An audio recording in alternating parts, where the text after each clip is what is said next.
Olá, estamos iniciando mais um programa Diversidade, uma parceria entre o Conselho Regional de Psicologia de São Paulo e a TV PUC São Paulo. O tema de hoje é Consequências Psicológicas de Desastres. Um dos campos no qual os psicólogos vêm desenvolvendo competência é exatamente este, o apoio e o acompanhamento em situações de desastre, de catástrofe ou de doenças que põem em risco a vida. Morte, sofrimento, desespero acompanham essa situação e a psicologia vem desenvolvendo formas de trabalho para reduzir o sofrimento das pessoas que estão em situação de risco, perda ou morte. Para discutir essas questões, hoje nós temos aqui a psicóloga Maria Helena Franco, coordenadora do Laboratório de Estudos e Intervenções sobre o Luto da PUC de São Paulo, LELU, e membro do Instituto Quatro Estações, Instituto de Psicologia. Além disso, coordenadora do Grupo IP, Intervenções Psicológicas em Emergência. E também a psicóloga Maria Júlia Kovacs, coordenadora do Laboratório de Estudos sobre a Morte do Instituto de Psicologia da USP e atual diretora científica do Centro Oncológico de Recuperação e Apoio, o CORA. Vamos lá. Quais são os impactos psicológicos, quais são as consequências psicológicas que hoje a gente já conhece, trazidos por uma situação de desastre?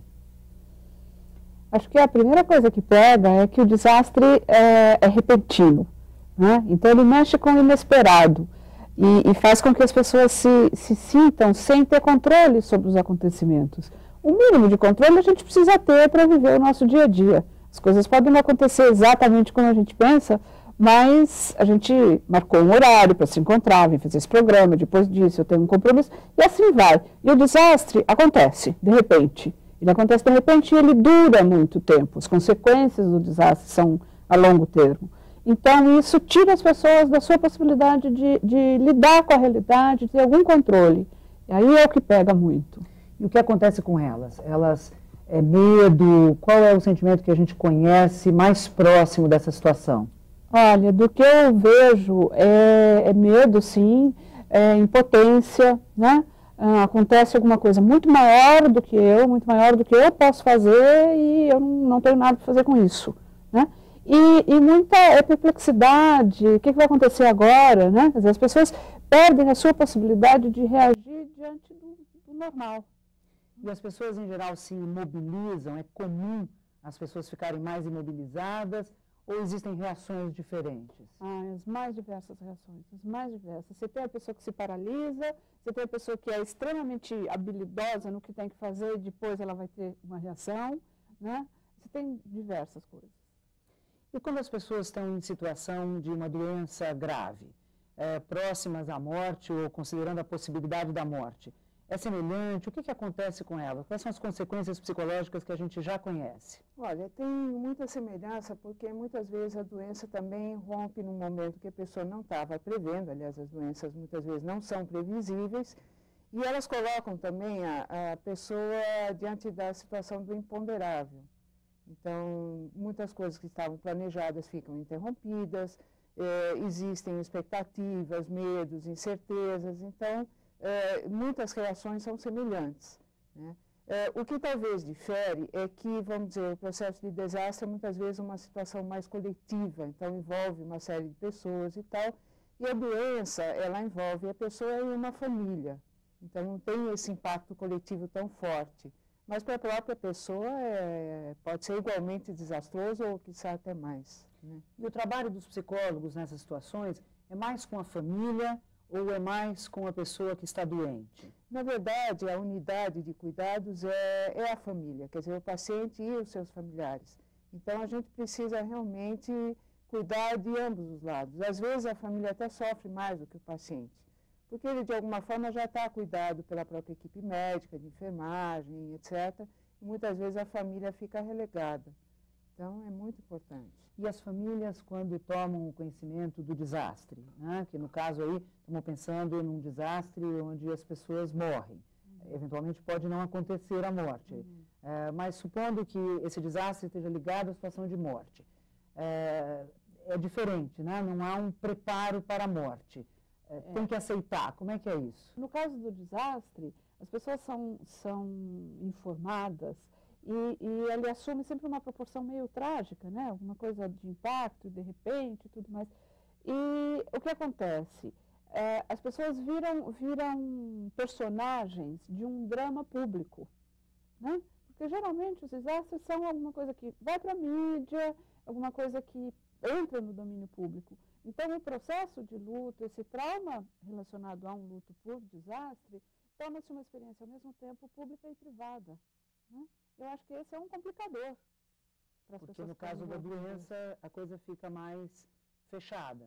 Nós temos mortes que são de pessoas que são públicas. Isso. Aí é mais difícil. Aí é mais difícil. Na verdade, a gente até acompanhou alguns casos, eu me lembro agora recentemente do caso do Mário Covas, né, que de alguma forma foi interessante o processo que ele viveu, da maneira como ele viveu, mas teve um momento também que isso ficou um pouco devassado, né? Mas ele já era uma figura pública. Isso. Antes ele já era político. No caso do desastre, torna-se pública a morte. Uma pessoa que não tem nenhum preparo para estar naquela posição. Né? Na verdade, no caso, vamos dizer, do Covas, eu acho que o temor que a gente fica um pouco, no caso de uma figura pública, é que você acaba devassando um pouco mais a vida dessa pessoa, situações constrangedoras, etc. O que nos desastres também acontece, né? Claro. Quer dizer, dependendo da abordagem, quer dizer, você vê pessoas em situações extremamente constrangedoras, etc., e isso sendo divulgado, né, sem um cuidado, assim, com a privacidade dessa pessoa. Hoje em dia tem uma medida, uma portaria, não sei dizer como chama isso, que foi colocada a partir no DAC, que é o Departamento de Aviação Civil, mais específico para os desastres de aviação, né, de avião. O Brasil é o segundo país que implantou esse modo de ligar, né? Começou nos Estados Unidos, e lá é uma lei, enfim, a coisa está mais respeitada, que obriga as companhias aéreas a somente divulgar a lista de passageiros envolvidos num acidente depois que os familiares tiverem sido comunicados pela empresa aérea. Né? Por funcionários treinados para fazer essa comunicação. Quer dizer, isso no Brasil já é obrigatório? No Brasil já, pelo DAC, quer dizer, as companhias aéreas têm que ter uma organização para isso, para assistência às famílias. Não sei se vocês repararam, quando a gente viaja, a gente teria que, mas raramente eles dizem para a gente fazer isso, atrás da passagem tem que dizer o nome de quem contatar, né? E o brasileiro fala assim, não quero escrever porque dá azar, porque chama, porque não sei o quê, né? Mas se você fizer isso, que é uma coisa muito realista, tá? Você está dizendo, olha, se acontecer alguma coisa, eu estou garantindo que a minha família vai receber um tratamento adequado. Né? Ela vai ser adequadamente informada na eventualidade de um acidente.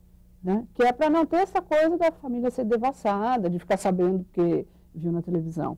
Ela já sabe antes e ela já está sendo cuidada antes.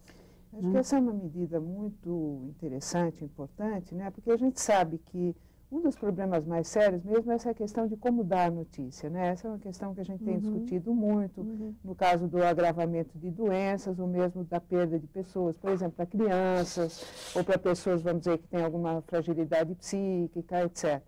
Então, essa questão de como é dada a notícia é muito importante, porque o choque, às vezes, é de uma ordem tão violenta que pode até matar, né? Então, é uma preocupação muito importante, né? E aí tem a ver com aquilo que você tinha colocado, né, sobre a questão do preparo. Quer dizer, a gente se prepara, bom, na verdade a gente não pensa 24 horas sobre a morte, senão a gente não viveria. Mas algum preparo a gente tem que ter, né? Por exemplo, eu perguntaria, será que a gente deve fazer um testamento? Né? A gente nunca sabe quando vai morrer. De repente morre, de repente não tem testamento. E aí, o que acontece? Né? E os psicólogos são chamados com frequência hoje para atender, tanto nos hospitais, no caso dos pacientes terminais, doenças graves, quanto em casos de desastres. Nós já temos essa inserção social, já somos reconhecidos como profissionais que podem contribuir nessa situação? Olha, eu tenho uma experiência, você mencionou o Grupo IP, né, que chama Intervenções Psicológicas em Emergências. O Grupo IP surgiu a partir da gente ter sentido essa necessidade e de instrumentalizar o psicólogo para atuar nessa situação. Né? Quer dizer, não basta ele ser um bom clínico que trabalha bem no seu consultório, porque a demanda é outra, a necessidade é outra. Então, a gente vem se organizando, nós já tivemos a oportunidade de atuar em 2 acidentes e foi uma experiência muito importante, inclusive para a gente avaliar como é que a gente se treinando e respondendo a isso. Quer dizer, são questões sabe, quão prontamente você junta um bando de gente que está correndo no Ibirapuera, que está passando o fim de semana não sei aonde, não sei o quê, você fala assim, ó, quero todo mundo aqui porque vocês falaram que vocês tinham disponibilidade 24 horas por dia e o acidente aconteceu, né? E acidente não acontece com hora marcada. Então, mas é uma coisa assim que é nova, realmente, né? Nova aqui no Brasil, a gente está sempre meio atrelado a algumas coisas que as pessoas já vêm fazendo há muito tempo, né? Existe uma organização nos Estados Unidos, e eu fui treinada por eles, fiz um curso lá, uma vez que o meu avião quase pegou fogo também, mas isso é outra história.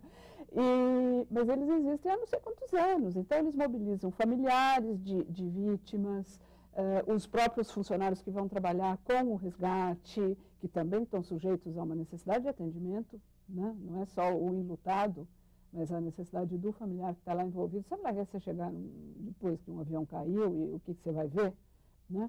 Então, isso já existe em outros países, aqui no Brasil é novo, e a gente está se organizando para melhorar, enfim, essa oferta de serviço aí, né? Eu acho que na área hospitalar, eu acho que a gente já tem uma história bastante forte de construção do trabalho do psicólogo nas instituições hospitalares e também o desenvolvimento agora com o trabalho com pacientes gravemente enfermos, familiares, etc. Eu acho que até nesse ponto a gente tem um know-how bastante grande aqui no Brasil. Agora, em relação à formação, eu acho que a gente ainda tem que desenvolver bastante isso dentro da graduação. Os alunos acabam tendo uma maior força dessa atividade nos aprimoramentos ou em cursos de especialização, etc. A graduação está começando a trazer. Mas eu acho que é muito importante nisso que a Maria Helena falou também, porque é uma ampliação do escopo do trabalho do psicólogo que eu acho fundamental hoje. Quer dizer, nós estamos saindo de uma postura do psicólogo de consultório, de gabinete, etc., um psicólogo mais atento à realidade, às necessidades das pessoas, seja em situações de desastre, de catástrofe. Nós temos uma série de catástrofes naturais também, né? A metrópole como São Paulo, né, que tem enchente, que tem... e mesmo no Brasil, vamos dizer, enchentes. Agora o problema da violência está sendo um outro problema, vamos dizer, que é uma catástrofe nacional, se nós podemos dizer assim, e que vai demandar no psicólogo, assim, a ação, vamos dizer, atenta à especificidade. Não tem hora marcada, sentimentos muito fortes, situações coletivas. Dentro do hospital não tem sala, você atende às vezes com 2, 3 pacientes no mesmo quarto, pessoas com sentimentos fortes. Então a gente está tendo uma mudança mesmo dentro da nossa área de atuação. E aí me lembra uma coisa, que nós 3 somos professoras universitárias, né? Então me faz pensar na formação do psicólogo. Né, sabe? De maneira que ele possa responder a isso quando ele virar profissional, quando ele terminar a faculdade e for para o mercado de trabalho, que ele tenha esse olhar atento para o mundo que ele está vivendo. Né? Lá na PUC eu tenho uma disciplina eletiva que é relacionada à morte e luto, né? E eu fico muito feliz porque ela é eletiva, então eu entendo que os alunos procuram porque querem. Né? E tem uma procura bastante boa e o pessoal gosta bastante. Então, eu fico feliz que daí eles já seguem para a sua formação com essa atenção, com pelo menos algum pensamento a respeito do que eu posso fazer para lidar com essas situações. Né? A Júlia tem uma experiência também na USP com isso, não é? É uma disciplina eletiva, né? Chama Psicologia da Morte também. Agora está acontecendo uma coisa interessante. Além dos psicólogos, estão procurando alunos de outras áreas, né? As disciplinas são abertas e tal, e está aparecendo muito pessoal da área de comunicações também. Olha, estão querendo, vamos dizer, de alguma forma se instrumentar para lidar com o tema. Vamos aproveitar e falar um pouco da mídia. Como é que a mídia tem lidado com essa questão da morte? Às vezes a gente assiste programas que transformam aquilo numa grande notícia nacional, lidam um pouco igual, às vezes como se fosse festa, né? A festa e a catástrofe não faz muita diferença no formato. Como é que é isso? Como é que vocês veem o trabalho da mídia em relação à morte? Porque estou entendendo, nós estamos trabalhando com a questão do significado que a morte tem para as pessoas. E aí a mídia se torna um espaço muito importante. Como é que é isso? A gente é bastante procurada, né, Júlia? A gente volta e meia está falando, porque me ligou alguém, ou às vezes liga para as duas, entrevista as duas para alguma matéria, ou no jornal, ou na televisão, o que for. Eu acho que virou um foco de atenção, é alguma coisa recente, né, de poucos anos para cá, que virou um foco de atenção. Existem jornalistas muito cuidadosos no trato da questão, né, muito cuidadosos no que escolhem para dizer, na abordagem, no tom que vão dar àquela matéria e na escolha de depoimentos, enfim, que fazem um trabalho muito bem feito. E muitos que fazem tão bem feito que são até premiados em função desse trabalho, como já aconteceu. Agora, eu acho que acaba sendo um bom produto, né? Assim, falar de morte catastroficamente vem de jornal, né? E aí eu acho que é uma tarefa da gente, no tratar do problema, na nossa relação com a mídia, para não deixar que vire esta coisa, um bom produto para vender jornal e ponto. Né? Para que sirva uma coisa à comunidade, de informar, de ajudar as pessoas a formarem opinião e tudo mais. Acho que a gente tem um pouco essa responsabilidade. Né? Eu vejo a situação, já que o tema é catástrofe, né, às vezes como catastrófico. Né? Porque justamente se acaba exacerbando o aspecto catastrófico da morte, né, às vezes com imagens extremamente fortes e um texto fraco, às vezes tocando diretamente as pessoas e sem a possibilidade, que eu acho que, por exemplo, nesse programa está sendo importante, de se poder expor ideias, de se poder elaborar sobre o tema. Quer dizer, a morte é um tema difícil, mas é um tema necessário, quer dizer, como a gente está vendo, acontece no cotidiano das pessoas e tal. Então, eu acho que é uma questão muito importante, quer dizer, como profissionais, ou como professores, etc., de poder discutir isso realmente. A importância da comunicação. Você fala de um texto fraco que acompanha esses programas. O que é um texto fraco? Por que ele é fraco? Eu entenderia que ele é fraco pelo seguinte, quer dizer, existe uma necessidade muito grande de entrevistar a vítima, né, se for possível expor o sentimento dela e, preferencialmente, se ela estiver manifestando via choro ou de alguma outra situação. Aí uma pequena fala e aí logo em seguida entra um outro assunto, possivelmente para amenizar, ou na área esportiva, ou não sei o quê, ou um comercial. Então, a sensação que as pessoas têm é que, assim, a morte é pesada, tem necessidade de se ver, mas vamos logo mudar de assunto, porque a coisa é muito pesada. Então, por um lado, a morte vende muito, né? Ela tem um chamativo muito grande, mas mais no sentido da imagem da catástrofe do que da própria elaboração. E aí, vamos falar agora um pouquinho do luto. É um termo que vocês usaram várias vezes. Se usa hoje na psicologia, se usa hoje, quando não era um termo assim tão comum. Luto está ligado a um vestidinho preto, a uma viúva chorosa. Qual é a definição hoje no campo da psicologia para o luto? Eu trabalho com a concepção do luto como um processo, em primeiro lugar, um processo, quer dizer, ele está mudando, as coisas estão acontecendo, um processo em resposta ao rompimento de um vínculo. Então, isso significa que o luto pode ser por morte, por separação, por exílio, há várias situações que provocam o rompimento de um vínculo, né? Não só a morte física, se fala de uma morte simbólica também. E é um processo que envolve muitas coisas acontecendo. Ele é um processo pessoal, né? Mas ele também tem uma inserção na cultura muito forte, né? Tem um olhar da cultura meio para normatizar, para dizer, isso aí está certo de acordo com a nossa cultura, está diferente do que a cultura esperaria, e você tem junto um processo individual. Perder um namorado desencadeia um processo de luto? Certamente.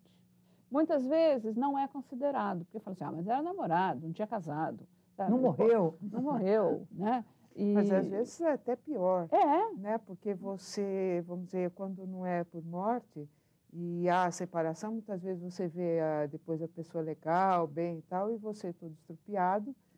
Às vezes é muito complicado. Eu tive há pouco numa reunião de pesquisadores, pessoas que trabalham com luto, uma reunião internacional, né? E no meu grupo de trabalho tinha uma psicóloga de Israel, e ela faz um trabalho com as namoradas dos soldados, porque ela fala que todo mundo olha para a mãe do soldado, né? Porque o filho dela morreu na guerra, morreu não sei o que e tal, e ninguém olha para a namorada, que é uma mocinha, que está tendo possivelmente a sua primeira experiência sexual, amorosa, etc., e que daí o cara morre.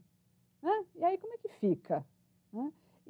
Entra naquela coisa de a sociedade julgar que alguns lutos são menores, menos importantes e, consequentemente, não dá atenção para a pessoa, né? Então, por aí que ela achou importante dar a atenção para as namoradas dos soldados que morrem, né, na guerra. Quer dizer, o luto é esse processo que as pessoas, depois que tem um rompimento de vínculo forte, vão passando na direção de aceitar. É sempre na direção de aceitar? Qual é o fim desse processo? Quando a gente fala assim, acabou o luto. Tá. Na verdade, nunca acaba mesmo. E não tem data marcada para acabar, né? Sabe? Acho que as perguntas que as pessoas fazem vão muito assim, né? Quando que acaba o luto? Não tem data marcada, mas você fala de um processo de mudança daquela pessoa. Aceitar a morte é ela aceitar que a vida dela mudou, certo, né? Que ela vai ter que responder diferentemente às solicitações da vida, do mundo, dela mesma, e que não vai voltar a ser do jeito que era. Né? Às vezes, até acontecem coisas complicadas sobre essa questão do tempo, né? Porque muitas vezes as pessoas acham que tem que ter um certo tempo, né? E aí ficam esperando, e se a pessoa ainda está triste, ou tem as suas manifestações e tal, existe uma cobrança, né? Puxa, mas a pessoa já deveria ter elaborado, já teria que ter resolvido essa situação. E é muito complicado, porque estão envolvidos sentimentos muito fortes, muito, né, contraditórios, ambivalentes, às vezes, e que precisam de tempo de manifestação e que, às vezes, não é possível. Né? E está sempre acompanhado de um sentimento de impotência, as pessoas se sentem muito desarmadas nesse processo de luto, há sempre um sentimento de que eu não tenho o que fazer frente a isso, me sinto incapaz? Isso talvez seja mais encontrado, mais presente nos lutos traumáticos, né? Eu queria voltar um pouquinho na situação do desastre, né? Para a gente falar uma coisa que é muito característica do desastre, que é a falta de um corpo ou a existência de um corpo mutilado ou queimado, etc., que faz com que o enlutado viva aquela experiência de ter que reconhecer o corpo, tudo mais, com um sofrimento muito grande.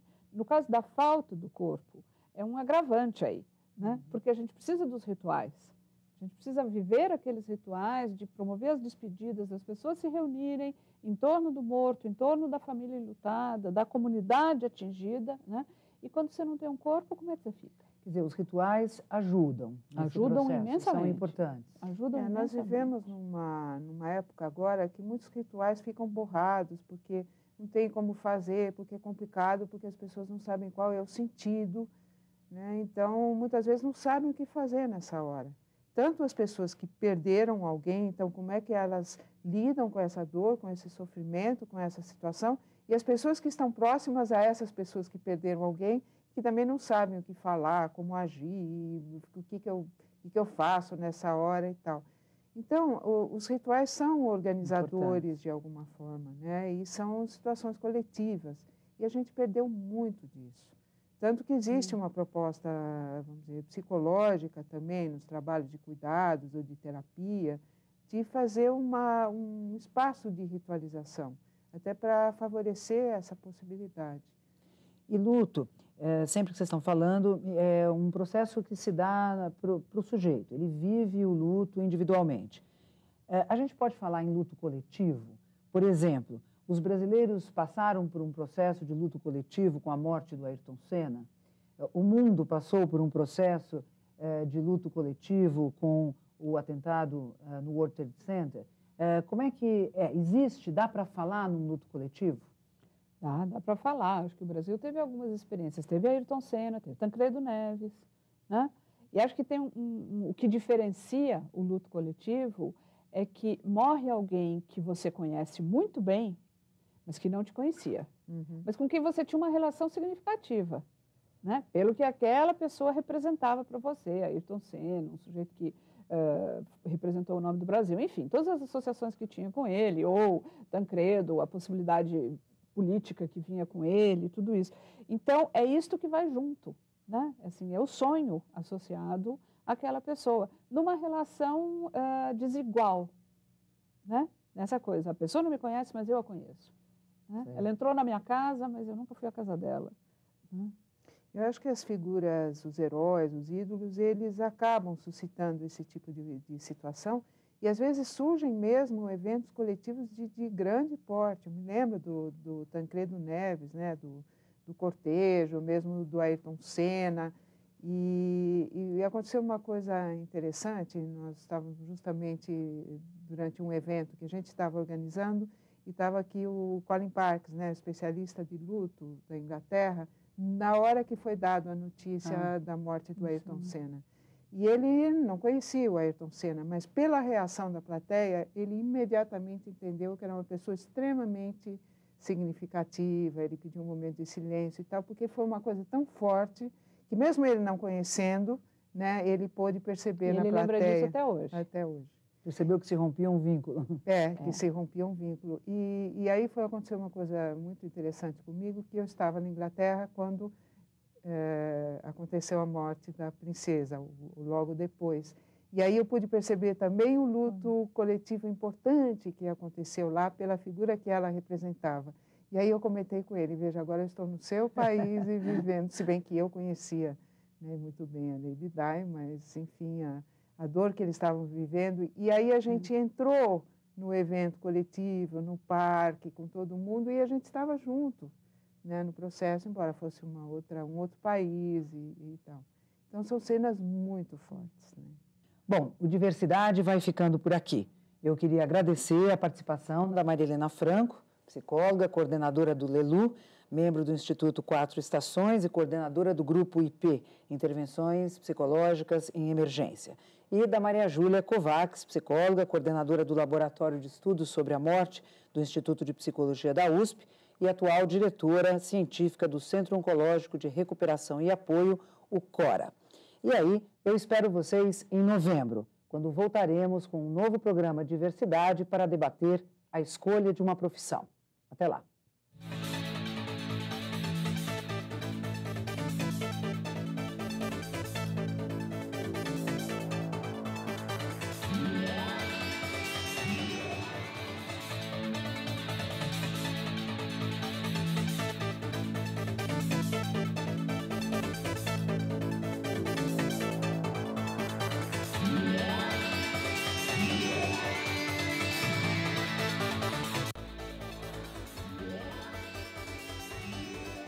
Diversidade, uma realização do Conselho Regional de Psicologia de São Paulo e TV PUC São Paulo.